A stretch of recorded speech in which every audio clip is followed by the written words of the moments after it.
I don't know what I'm fully capable of. I just know I'm fully capable.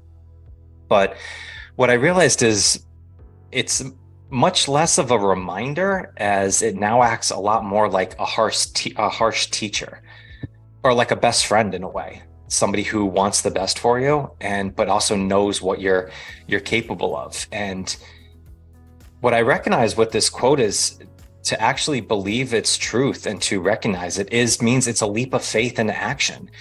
It's actually kind of scary. Like, to say, I know I'm fully capable. Yeah, it sounds good. But if you fully believe that, it's kind of a scary thing. It's like, oh my God, I'm actually fully capable of the goals that I'm trying to achieve and the desires that I'm trying to bring into my life.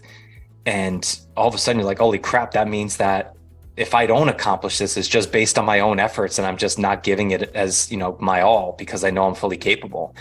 And that's when my mind starts to spin and I start to go into a tendency of anxiety, of thinking that I'm putting pressure on myself, that I'm not where I need to be at the moment. I need to push even harder. I need to, do this more. I need to be better prepared for all the people that I'm talking to, or working on the podcast, or working with clients. And then it just becomes this whole spiral. And I think that's when this self-governor that we put in our heads only starts to set in. And what I mean by that is, if you know of like a governor, it's like I think it's like in a car, where it's something that like kind of keeps the specific, time frame. It keeps the specific speed idle. If you go too fast, it slows you down. If you're going too slow, it will speed you up. I always think of it kind of like a temperature gauge, where if you set the thermostat in your house to 70 degrees, well, if it's a really cold day, it's going to kick the heat on and it's going to braise it back up to 70. And on the flip side, if it gets too hot, it starts to burn up. It's going to turn the AC on and it's going to bring it back. It always finds that steady state and that steady flow. And I've seen that a lot personally in my life. And I'm pretty sure you have too. And I know a lot of people who have spoken to, who are on a growth journey, is when things are going really bad, I can figure out a way to really get myself back up to status quo. Okay, everything's good, everything's stable. Could be business-wise, it could be strength. It could be any factor of things. You just know how to elevate yourself back up to get to where you're comfortable, where you are. But at the same time, when things are going really well and you can go to another level, then it's very easy to ease off the gas pedal and just go back into what you're comfortable with. And I think that's where a story is, and the story that we tell ourselves. So I say this because it's so vital to change the story that we tell before we change patterns and before we change habits. Patterns and habits, I think, are easy. That's a very objective thing that you can do. You could start a habit of a morning routine, wake up early, jump in a cold shower, do your meditation, go for a walk, get your workout in. Like, you can change that, and it's very objective. You can write it down on a piece of paper of things to do, and you go, okay, I did all this. Changing the story is different.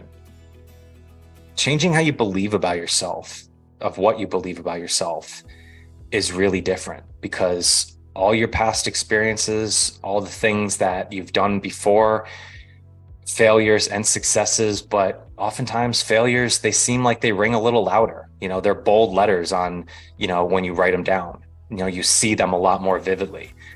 And I think it's a biological thing that we do. I mean, we're designed to find threats. A negative thing comes into our life, we pursue it as a threat. We're going to see that a lot more versus the positive things and the successes.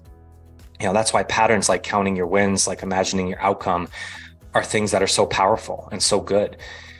But I also know personally myself, like, I'm really good at following patterns and being a habit master. I can create a habit and I will follow that to a T.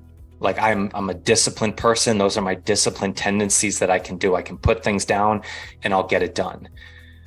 But the story of that I'm fully capable of doing all the things that I desire to do, about building, a great podcast, about having great guests on and asking great questions and bringing the best out of them, of having a client base that is doing phenomenal, about being the best coach that I can be, about being a great person for myself and do my own self-care, be a great person for my relationships, be a great person for as a son to my parents and a brother to my sister. Like, I mean, all those things, it's like if you don't change the story of that, then all the habits, all the patterns, all the books that you read, all the podcasts that you listen to, like all the good stuff that can benefit you, it falls on deaf ears without that story.